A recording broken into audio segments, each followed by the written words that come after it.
Great evening, everyone. This is Dr. AJ, the wifepreneur.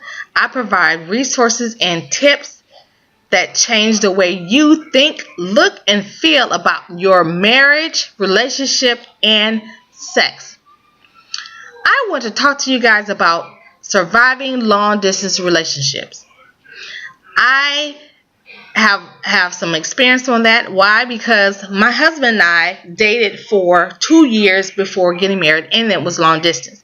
And there were 6 key things that we put into place to make sure our relationship survived, and it made it even stronger, and we were able to move into a 5-year marriage successfully and have 2 beautiful children. So if that's the route that you want to go, then you should write down and embrace these 6 tips. The first tip I have is know where you are going. Everyone should have expectations of the relationship. So I'm talking about you being in a relationship and it's past 6 months, because the first 3 months y'all wooing each other and it's mostly infatuation. After that, you get to know the core of a person. Now, I'm saying this because a lot of people nowadays with the internet and online dating, they are having long distance relationships. So you should go in with expectations. You should be able to tell your significant other, hey, this is what I expect. This is where I see us going. This is where I want to be. If not, then you make your adjustments. Either you guys continue to stay together or you go your separate ways. The second tip is to communicate often. You should be communicating every day. Email, text, Skype, and talking on the phone. Now, a disclaimer. Sometimes, depending on their job, they won't be able to do that. My husband, he's still a truck driver, but then he was an over-the-road truck driver. So a lot of times, even though we did communicate every day, it was in other ways. It wasn't always talking on the phone. If your significant other is in the military, sometimes you won't be able to communicate every day because they're out in the field.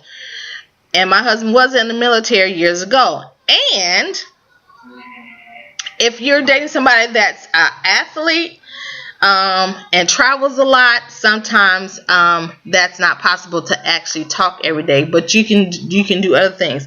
And when my husband and I didn't talk on the phone, we Skyped, and we were able to see each other face to face through video cam. So there's ways that you can communicate each day. Now, if you've been in a relationship for 6 months and all he does is text, or all she does is text you, and you don't ever really hear their voice, but every few days there's a problem, and they're probably dating somebody else seriously, and you're just the side piece. And that's the naked truth. And so you should be communicating daily. Number 3, maintain trust. Disclaimer: if you're a person already that you have jealousy issues and you're insecure about yourself, you should not be in a long distance relationship. A long distance relationship are not for people that are insecure. Or if you're insecure, it's at a minimum and you can control the insecurity. But you should be able to, if you're confident in yourself, have great self-esteem, great healthy self-image, then you're ready for a long distance relationship and you can maintain trust. However, if that significant other has given you red flags and signs that they can't be trusted, listen to your gut, get out of that relationship.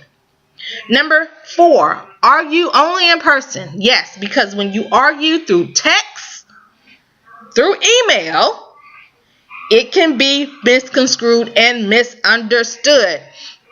I've had it happen twice, my husband and I, in our long distance relationship, where emotions was high on not both of our ends, on one of the other either war ends, and something that was said was really totally misunderstood and basically taken out of context.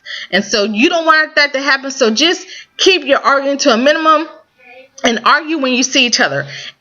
Also, so you can see the nonverbal communication. That's key. Because sometimes you can say stuff, but their non-verbal communication or body language can say a whole nother thing. So that's why it's good just to argue in person. Number 5, stay in touch with your beliefs. Whatever your core beliefs are about you, do that. Why? Because so many people lose themselves in relationships. That's not good for anybody. So don't lose yourself in a relationship. Keep your core beliefs. Now, if that person doesn't want to compromise and get in alignment with your core beliefs, then that's not the person for you. Now, some things you can't compromise on your core beliefs. But however, most of people's core beliefs you should not compromise on, because somebody will love you as you are. Don't think, oh, nobody gonna love you, or somebody tells you that. That is not the truth. Somebody will love you as you are. Why? Because you'll find somebody like you. It's not just opposites attract. You will find somebody that's similar to you and have core beliefs that you can mesh with. Number 6, get together as often as possible. Yes, you should be seeing each other at least twice a month. Unless the person's job. Like my husband was gone all the time over the road, and a lot of times he was out west, then it wasn't permitted for me to see him. And we saw each other really once every 3 months, and that was hard. Sometimes it was twice, but that was hard. But if you guys are like a couple states apart, if y'all in the same state in different cities, y'all should be seeing each other twice a month. Now, this is my disclaimer. If you don't have the money to either fly, have for gas to drive, or for any other expenses for the weekend that your boo comes to see you or you go to see them, you don't need to be in a long distance relationship. It's not gonna work, because it takes two. You're gonna have to compromise expenses. So I know one of the things that my husband and I agreed upon was that when he came visit me, all expenses was paid. He got down here, that's all he had to pay for. Everything else was paid for. When I went to go see him, all expenses was paid. All I had to do was get there. And sometimes, he paid for me to get there and expenses was paid. But a lot of times that's not realistic. So if they can't share in the expenses in the long distance relationship, and you're always giving and they're always taking, that's time for you to get out. You don't need to be in a long distance relationship. So I'm glad those 6 tips were able to help you in order to survive a long distance relationship. Now, if you're married in a long distance marriage, maybe you got married and you're not permitted to move right now because of your career, then I say you leave a mind-blowing experience on your spouse's mind. And I have 2 great products that will do that for you, so they won't want or even think about anybody else. When they think about that mind-blowing experience they had with you on that weekend, it just brings chills all over their body. For women, all natural sex performance pill, Love. This will bring the house down. Yes, it will increase libido, increase your wetness, increase your awareness and arousal. It lasts up to 72 hours. And if you are a married couple and you are in the process of trying to get pregnant, this increases your fertility. Then I don't leave the men out. We have a sex performance enhancement called Strike Up for Men.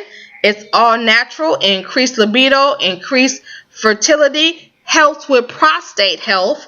It lasts up to 24 hours for men. And I'm going to tell you, men, when I say this works, I have to do a video for my husband. My husband come on here and I interview him and he can tell you about the Strike Up. But these two together, like the KY Jelly commercial that be on TV,